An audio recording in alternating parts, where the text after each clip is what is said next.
जो था वो एक्चुअली इसका लोकेशन बहुत जबरदस्त था मगध का।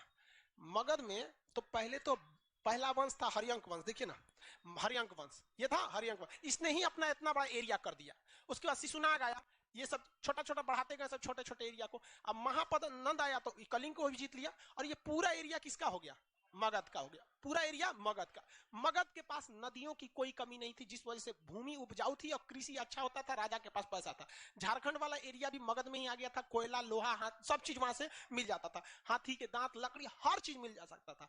मगध इतना बड़ा था कि इसे कोई जीतने की सोचता नहीं था, इधर से हमला करके घुसिएगा तो इधर से आके थूर देगा आपको, तो यहां पर कोई नहीं। ऊपर मगध में पूरी तरह से पहाड़ था, नीचे बंगाल की खाड़ी थी, मगध चारों ओर से सुरक्षित था, बड़ा एरिया था। लेकिन भारत का पश्चिम और उत्तर का भाग, यानी ये वाला भाग, पश्चिमोत्तर भाग कैसा था? अशांत था। पश्चिमोत्तर भाग कैसा था? अशांत था। तो प्राचीन काल में भारत का पूर्वी भाग यानी मगध का एरिया कैसा था? शक्तिशाली और शांत था, राजनीतिक रूप से स्थिर था, यहां कोई इसके शासन को हिलाने वाला नहीं था, जब तक कि इनके खुद के सेनापति वगैरह इनको मार काट के ना हटा दे। अभी भी देखिए 3-3 वंश चेंज हो गया, क्या कोई बाहरी आक्रमण हुआ है? नहीं। लेकिन सिकंदर इसी वक्त में, इसी समय में 326 ईसा पूर्व, कब? 326 ईसा पूर्व सिकंदर इस एरिया में एंट्री मार रहा था। और जब इधर एंट्री मार रहा है तो बताइए ये कौन सा एरिया कहलाएगा? आसान था। यहां दो तो महाजनपद मिलेंगे, एक आपका कौन सा मिलेगा? कंबोज, एक आपको मिलेगा गांधार। तक्षशिला राजधानी थी, तो वो इस एरिया में आने लगा। कौन? सिकंदर। अब सिकंदर जब यहां आने लगा तो तक्षशिला जो जगह था, तक्षशिला के एक गुरु थे जिनका नाम था चाणक्य, विष्णुगुप्त या कौटिल्य, तीनों उन्हीं का नाम था। उनके पिता का नाम था गुणी, तो गुणी पुत्र चाणक्य, गुणी पुत्र चाणक्य तक्षशिला यूनिवर्सिटी में प्रोफेसर थे। तो उनको एक बात पता थी कि अगर सिकंदर यहां आ गया तो सिकंदर के मतलब ऊपर एक सनक सवार है कि हमें पूरे विश्व को जीत लेना है। उसे जरूरत नहीं है, लेकिन उसे सनक सवार है कि हमें पूरे विश्व को जीत लेना है। जब कभी भी कोई दूसरा व्यक्ति शासन करने लगता है अपने देश के ऊपर, तो सबसे ज्यादा अत्याचार गरीब लोगों पर होता है, क्योंकि उसको अपने से कोई मतलब नहीं है। जैसे मान के चलिए हम ही को आप चाइना का प्रधानमंत्री बना देंगे तो क्या करेंगे? सबसे पहले चीन का दीवार तुड़वा देंगे। अब भारत के किसी व्यक्ति को आप चीन का शासक बना देंगे, क्या विकास करेगा?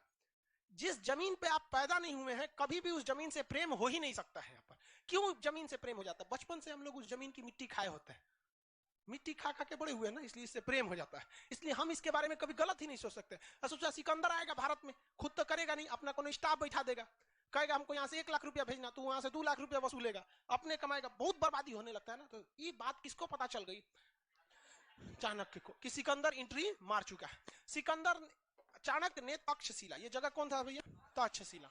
कंबोज तो बर्बाद हो चुका था, तक्षशिला ही बड़ा था। कंबोज, ये जो तक्षशिला था ना, कंबोज को भी मिला लिया अपने में। तो तक्षशिला के राजा जो थे आम्भिक थे, तक्षशिला के राजा आम्भिक। आम्भिक में दो समस्याएं।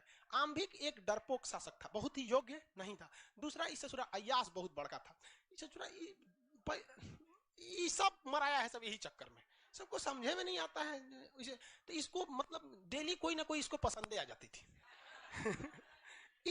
इसको अपनी पत्नी से जमता नहीं था आम्भिक को, तो इसकी पत्नी खुद से नहीं झगड़े।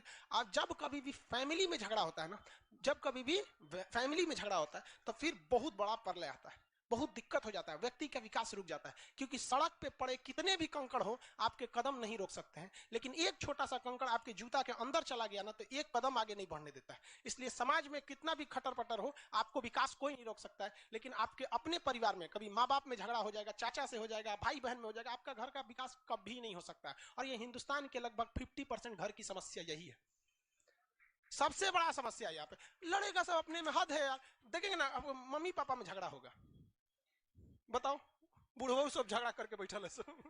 अरे तरीका बुढ़ा गए लोग यार, आप झगड़ा का ये कर रहा है लोग। उन लोग को समझ में आता है अभी हम जवाने हैं।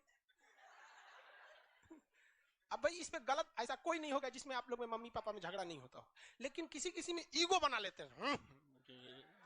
यही हाल हो गया किसके साथ? तक्षशिला। तक्षशिला के राजा कौन थे? आम्भिक। तक्षशिला के राजा आम्भिक। इनका पत्नी से जमता था नहीं, तो पति पत्नी जो थे उन्हें दंपत्ति जीवन कहा जाता है। शुद्ध हिंदी में दंपत्ति मतलब क्या होता है? Husband wife. तो इनके दंपत्ति जीवन उतना अच्छा से नहीं था। जबकि सिकंदर की पत्नी रेक्सोना बहुत सुंदर भी थी और मतलब दोनों में जमता भी था, दूरदर्शी विचारधारा की थी वो। अब इसका फायदा उठा लिया कौन? सिकंदर, और तक्षशिला पर आक्रमण कर दिया। तक्षशिला पर जब आक्रमण किया तो तक्षशिला पर आक्रमण के डर के मारे आंभिक सिकंदर की अधीनता स्वीकार कर लिया, और ये भारत की जमीन पर, उस समय अखंड भारत की धरती पर सिकंदर की पहली जीत हो गई।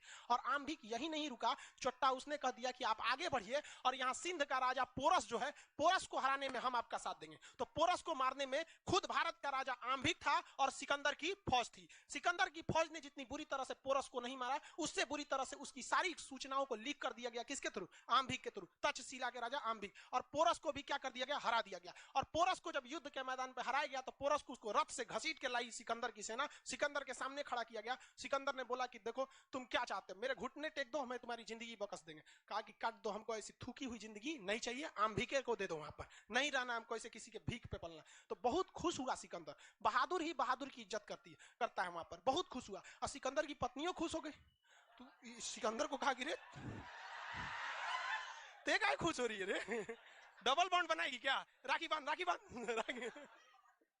तो क्या बनवा दिया? राखी बनवा दिया। समझ आ रहा है कि नहीं आ रहा? सिकंदर भी टेंशन फ्री हो गया, क्योंकि बहादुर था, इसको टेंशन था कहीं कहीं व्हाट्सएप नंबर मिल गया तो दिक्कतें हो जाएगी।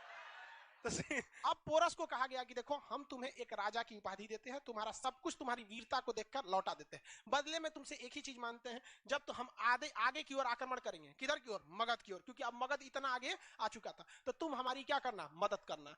अब इस तो घेरा गया पोरस। रीजन क्या है कि सिकंदर तो सार हो गया ना उसका, नहीं क्या हो गया? बहनोई हो गया, बनोई हो गया वहां पे, एगो रिश्तेदार हो गया, दूसरा हारे हुए हो यार, तुम्हारे दादागिरी नहीं चल पाएगा हारने के बाद, कितनों शान दिखा लो कि मार दो ये कर दो, लेकिन हार होती है।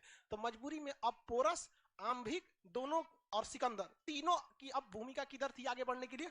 मगध के लिए। अब यहाँ मगध तक